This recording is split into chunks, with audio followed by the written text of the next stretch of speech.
In this episode, they make you drink non-stop. What's up, y'all? Today I'm taking you on an incredible adventure horseback riding into the mountains of Medellín, where I got drunk with locals, danced, ate, and explored the amazing landscape that surrounds the city. Let's get it.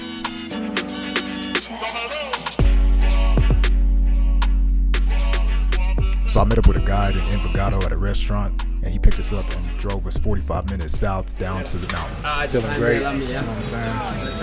I heard about the ride some horses.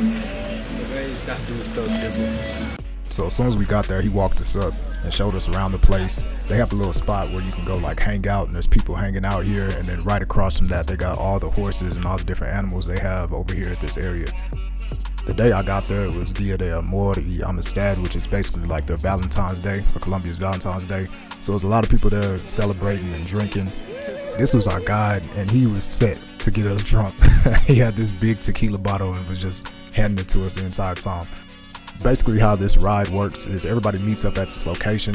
People are hanging out, drinking, and while people are drinking, they're getting everybody's horses ready and making sure that your saddle and everything is good. Then after that, you start heading out down into the mountains. So everybody gathers around first, and then once everybody's ready to go, we head off on the road, and then we just went off into the mountains. So the ride lasts about an hour and a half going to the place that we were going to, but along the entire way you seeing views like this, and you know, you riding on your horse, you drinking, you listen to music, you having a good time. Another thing that was unique too was I was the only person that spoke English. So everybody there is speaking Spanish. You know, I know Spanish, so I knew enough to communicate a little bit, but just everybody was there having fun, having a good time.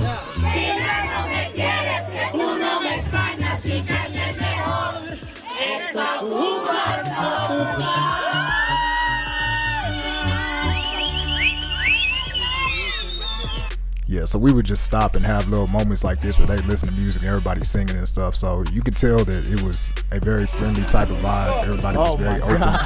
No. And they definitely wanted to get you drunk. Oh my God. We're gonna go to the Funda and eat. Let me just say, I'm not in college no more. I don't be drinking like that. So everybody was coming up to me just handing me bottles talking about drink. And I couldn't turn them down because I was in Colombia. And as we were riding, obviously you could tell people started to really feel their drinks.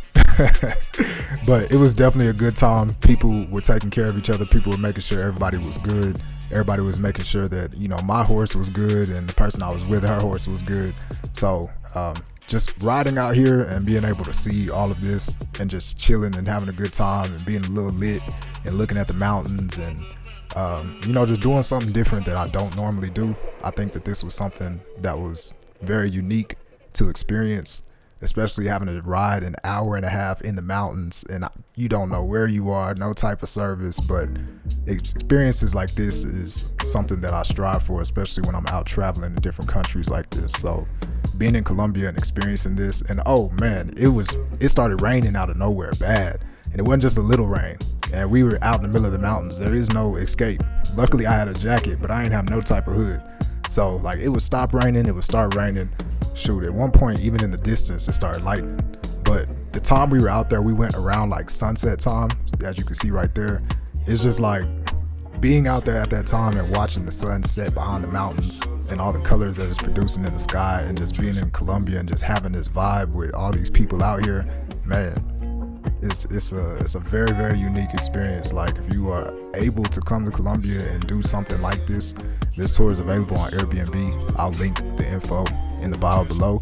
But man, if y'all had the opportunity to do something like this, I highly suggest it because it gives you a real authentic feel of, you know, going horseback riding in Colombia and doing something that locals do on a regular basis. So yeah, definitely cool.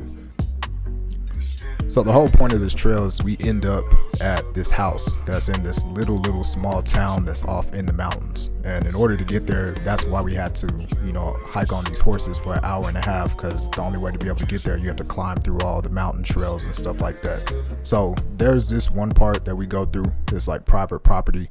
And then you see right here, the sun is already down. So it took us a minute to get there. But once you get to this little town, you go through this gate.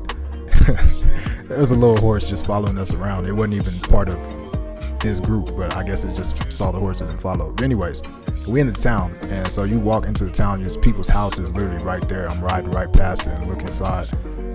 So yeah, it's just very interesting to see this dynamic, especially if you've never been to a town like this before. And you know, they got regular parking, like car parking. Well, over here they got horse parking.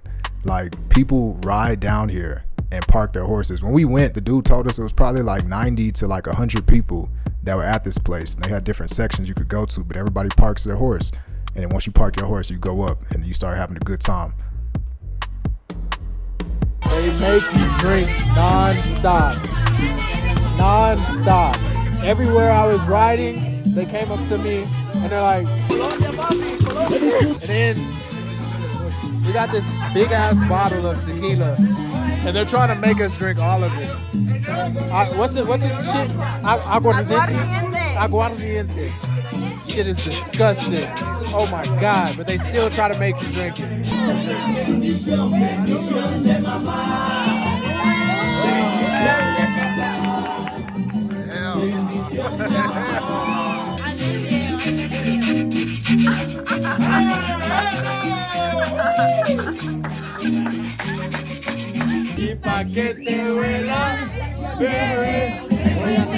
Yeah, so like I said, this was Dia de Amor, so like some people would be out here celebrating with, you know, their girlfriend, boyfriend, and other people were just out here celebrating their birthday and stuff.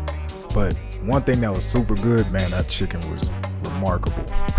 Remarkable. And they also had chicharrones, and we had that as well.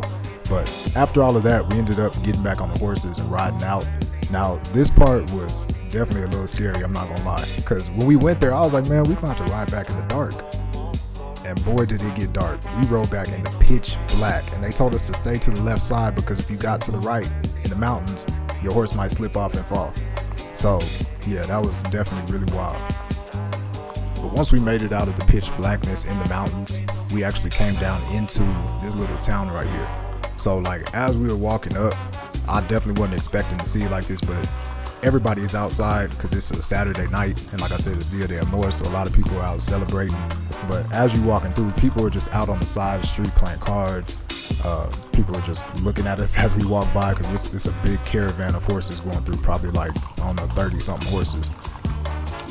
But to be able to see the contrast between, you know, a regular city with cars and then just a bunch of people riding horses through. Now, I'm from Texas, so I see horses in the street a lot.